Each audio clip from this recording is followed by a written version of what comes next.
I feel like maybe we should be, can you take me higher? Hey, Chuggalos, welcome back to day 18. We're getting up there, and shit's getting dope. Of the great calendar project in collaboration with the Brew Crew podcast and the Barrel House. Am I coming in a little hot? I'm coming in a little hot. Let's dial that down. Hopefully that's kinder to your delicate little ears. Today we have a very special one. This is from the highly esteemed and famed Cantillon out of Belgium. This is their Kriek. This is Cantillon's Kriek. Cantillon is often regarded and lauded as the best Lambic producer on planet Earth. And I mean, granted, I haven't tried every Lambic producer or whatever, but the brewery has been around since 1900. Same family owning it for a number of generations. And what is fascinating about the place, again, I've never been, but I have friends who have gone. It's a living, breathing, working beer museum because they haven't upgraded any of their equipment since 1900s. So you go there and it's like, you know, what, 126 years of equipment and processes that have just been handed down from generation to generation. And God, what a incredible thing to still be continuing in the same exact fashion for this long. So this is a real treat. This is probably the same way that they've been making this beer since they started making this beer.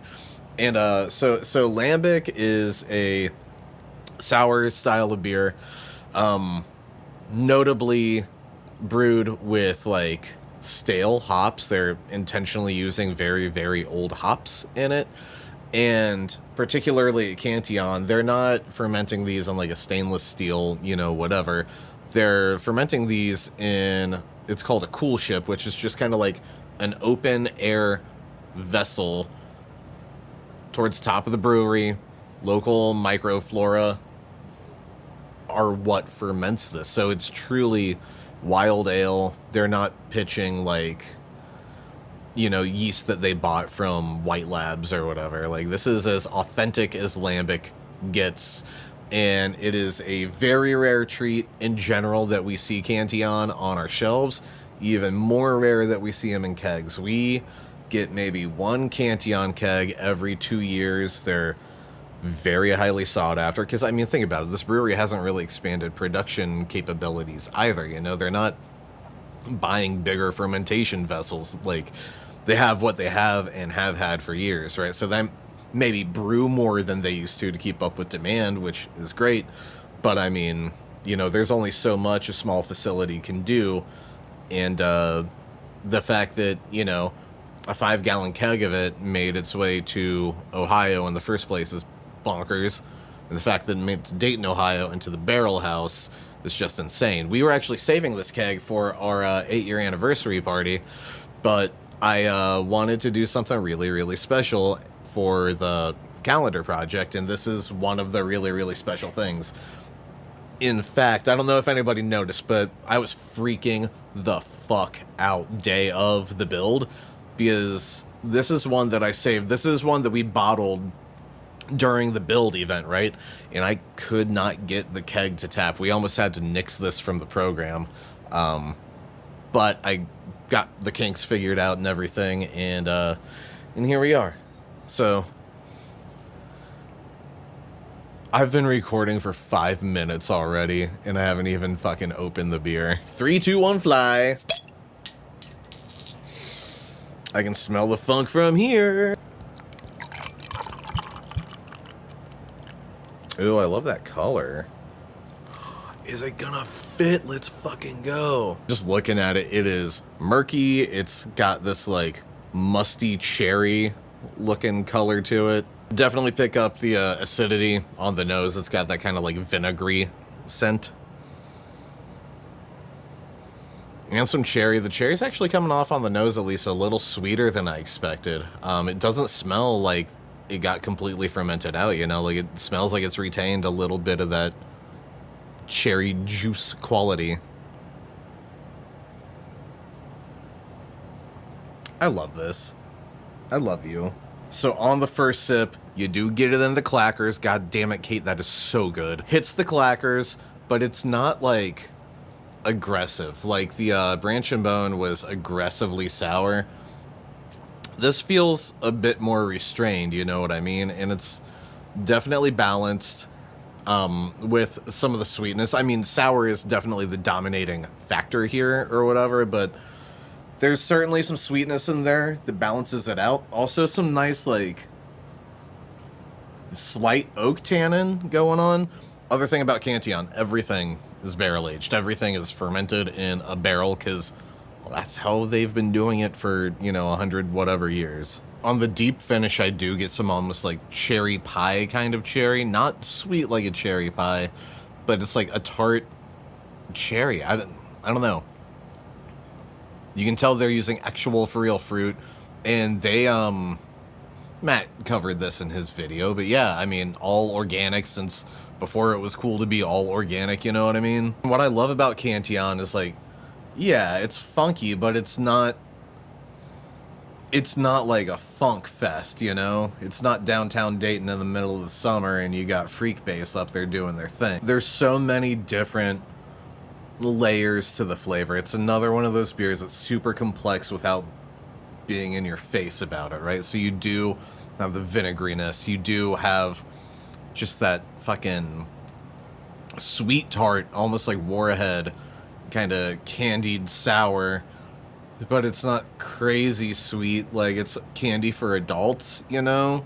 And maybe some, like, it's got like almost a minerality to it, you know? It's got a minerality that I think it's, you know, particularly unique to these, like, proper Belgian lambics, but the way that Cantillon does it, and I don't know what the fuck they do, it's just magical. It's almost, yeah, I mean, it's, if you ever have, like, you know, a wine that the grapes were grown in, like, a real rocky region, like, that kind of minerality, it's stiff, it's got that, I just love it. I love it. She'll never see this, but outshout Jenna.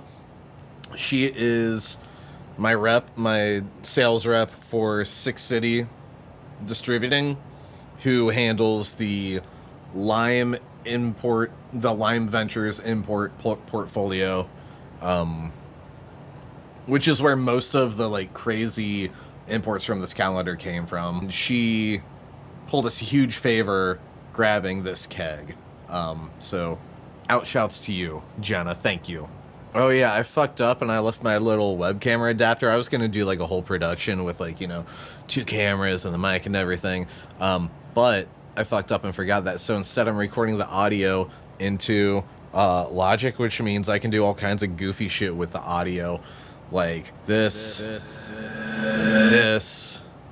Make it sound like I'm pumping out of a fucking guitar amp.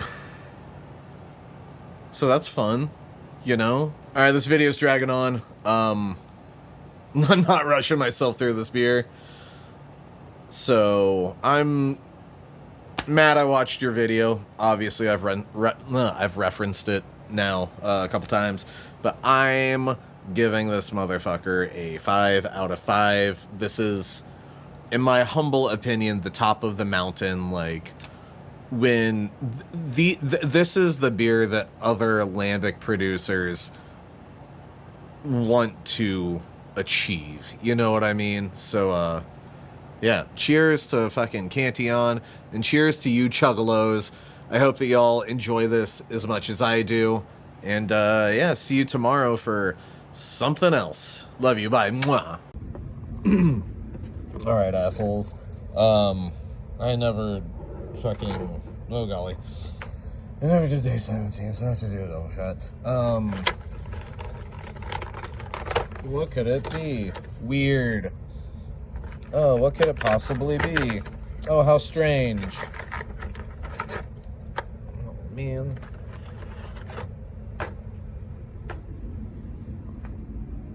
Where's my guy? Here we go. Oh, desk tour. Couple candles. empty bottle, pooter, charger, douche flute, empty bottle. Alright. How am I supposed to, here, you know what? We're gonna, here, can I get a sky cam shot? Can you see? Can you really? We'll make it work. Okay, cool, here. Here, that should be visible, yeah? Yeah, alright, bet.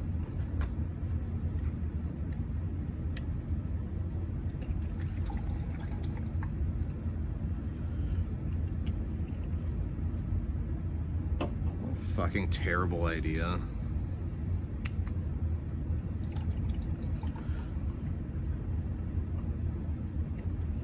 How many ounces is one of these? Is it gonna tell me? I feel like it legally has to. No. Oh, 50 milliliters, so 100 milliliters. I only speak in freedom units, so I don't know how much that is. Good news is I edited before I took a double shot of Malort, so I'm just going to tack this on and see you guys tomorrow. Mwah!